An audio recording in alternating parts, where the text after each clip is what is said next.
அஸ்ஸலாமு அலைக்கும் நண்பர்களே. நம்மை எப்போதும் பாதுகாத்துக் கொண்டிருக்கும் நாம் பார்க்க முடியாத ஒரு அற்புதமான உலகம் இருக்கிறது. அல்லாஹுவால் ஒளியிலிருந்து படைக்கப்பட்ட மலக்குகள். அவர்களுக்கு தூக்கமில்லை, சோர்வடைவதில்லை. எப்போதும் அல்லாஹுவை வணங்கிக் கொண்டே இருப்பார்கள். இன்று இஸ்லாத்தில் மலக்குகள் யார்? அவர்கள் என்ன வேலை செய்கிறார்கள்? எப்படி நம்மை பாதுகாக்கிறார்கள் என்பதை அழகான 3D காட்சிகளுடன் பார்க்கலாம்.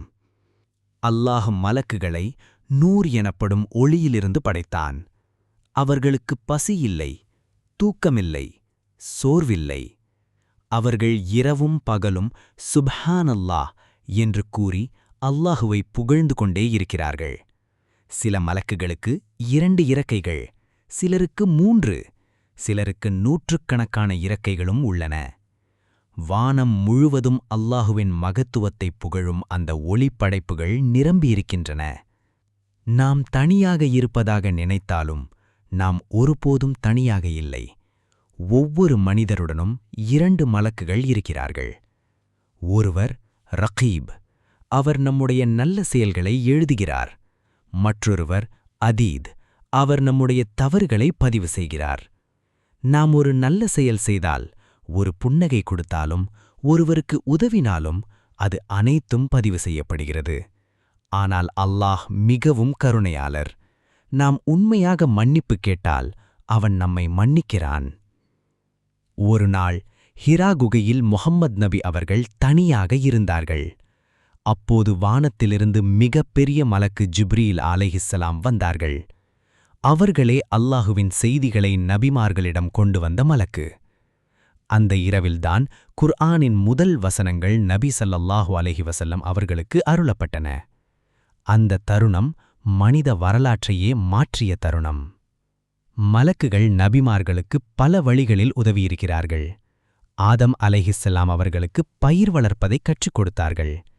ஈசா அலைஹிஸ்ஸலாம் அவர்கள் குழந்தையாக இருந்தபோது அவர்களுக்கு ஆறுதல் அளித்தார்கள். அல்லாஹுவின் கட்டளையின்படி மலக்குகள் மனிதர்களுக்கு உதவி செய்து அவர்களை நேரான பாதையில் நடத்துகிறார்கள். இந்த உலக வாழ்க்கை முடிந்த பிறகும் மலக்குகளின் பணி தொடர்கிறது. கபிரில் முன்கர் மற்றும் நக்கீர் என்ற மலக்குகள் மனிதர்களிடம் கேள்விகள் கேட்பார்கள். உன் இறைவன் யார்? உன் மார்க்கம் என்ன? என்று கேட்கப்படும். இது நமக்கு ஒரு நினைவூட்டல். இந்த உலக வாழ்க்கையில் நல்ல செயல்களுடன் வாழ வேண்டும் என்பதற்கான நினைவூட்டல். நம்பிக்கையுடன் நல்ல வாழ்க்கை வாழ்ந்தவர்களுக்கு அல்லாஹ் அழகான ஜன்னத்தை தயார் செய்திருக்கிறான். அங்கே ரிஸ்வான் என்ற மலக்கு நம்பிக்கையாளர்களை வரவேற்பார். சலாமுன் அலைக்கும் என்று அமைதியுடன் வரவேற்கப்படும் அந்த தருணம் எல்லா கஷ்டங்களும் மறைந்து போகும். நதிகள் ஓடும் தோட்டங்கள், ஒளியால் நிரம்பிய அரண்மனைகள், முடிவில்லாத அமைதி, அதுவே ஜன்னத். மலக்குகள் நம்மை காண்கிறார்கள், நம்முடைய செயல்களை பதிவு செய்கிறார்கள். அல்லாஹுவின் கட்டளையின்படி நம்மை பாதுகாக்கிறார்கள். அதனால் நாம் எப்போதும் நல்லதை செய்ய முயற்சிப்போம். இந்த வீடியோ உங்களுக்கு பிடித்திருந்தால் லைக் செய்யவும், ஷேர் செய்யவும், மேலும் இதுபோன்ற இஸ்லாமிய கதைகளுக்கு சப்ஸ்கிரைப் செய்ய மறக்காதீர்கள். அஸ்ஸலாமு அலைக்கும் வரஹ்மத்துல்லாஹி வபரகாத்துஹு.